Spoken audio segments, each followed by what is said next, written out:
The maxillary impacted canine, that's the canine up top. Do adults deal with this too? Time for some PFOing so you know where you're going.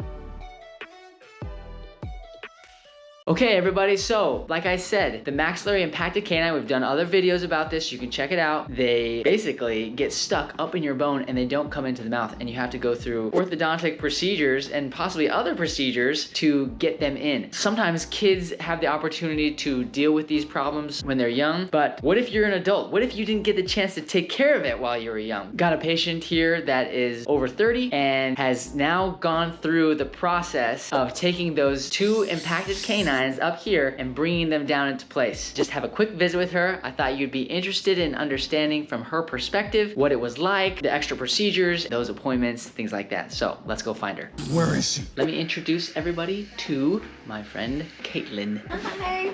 Caitlin has been on this orthodontic journey. Do you know for how long now? Almost 2 years. Almost 2 years. So it is quite the process. Straightening your teeth and lining everything up and fixing your bite in and of itself takes a long time. And then if you add the complexity of having a tooth that is stuck up in your bone and you have to make space and then bring it down, it can be challenging. So I don't think that you should be surprised that it takes you 2 years or longer. That's a long time. We're gonna ask Caitlin just a few questions, because remember, there's different parts of the process. You can see the other videos. So you get the appliance on, like braces or Invisalign, you make the space, and then you have a procedure done. You go to the oral surgeon or a periodontist, or maybe your dentist will do it, and they'll uncover the tooth, they'll remove the bone, remove the tissue, they hook the tooth with a little chain, and then you come back to the orthodontist, me, and I pull that thing into place. That's a little bit of the journey. Let's talk to Caitlin. Okay, so Caitlin, first question is, how did you decide that you wanted to line those teeth up? I felt more comfortable wearing my COVID mask than I did not wearing my COVID mask. So you had some baby teeth still in place there. Yeah. And you didn't like the way that those looked? No. Let's walk through a little bit of the process. So we got the braces on. We had you go get the baby teeth extracted. Did they do the procedure at the same time? They did, but one of them was so far up. It was a little harder work to get out. I came back in here and you put some wicked power into them.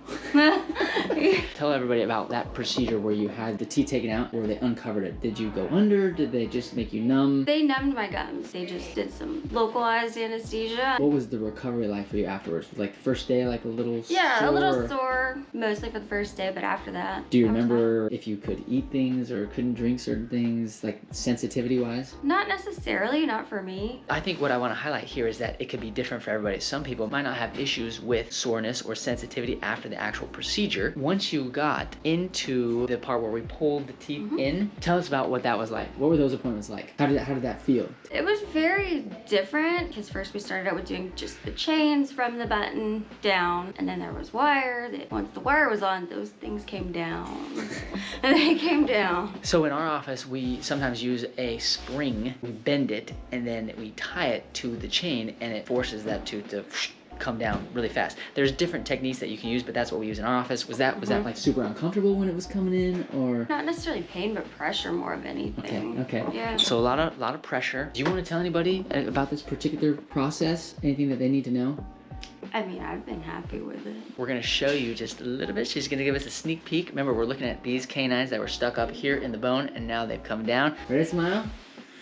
It was these guys. Right there, look at that. It's all the way down in and all the way down in. Lovely. We still have a little bit that we're working on, but we're almost done. The process is long, so if you are looking at maybe some impacted canines, whether you're a child or an adult, it can be done. As you've just seen and heard, it may not be as bad of an experience as you think. If you have questions, be sure to ask your local provider. If you like this video, give us a thumbs up. Of course, consider subscribing to the channel so that we can open your eyes to the wonderful world of straight teeth, beautiful bites, and bringing those canines in. That's all I've got. Just a little PFOing so you know where you're going. Packard out.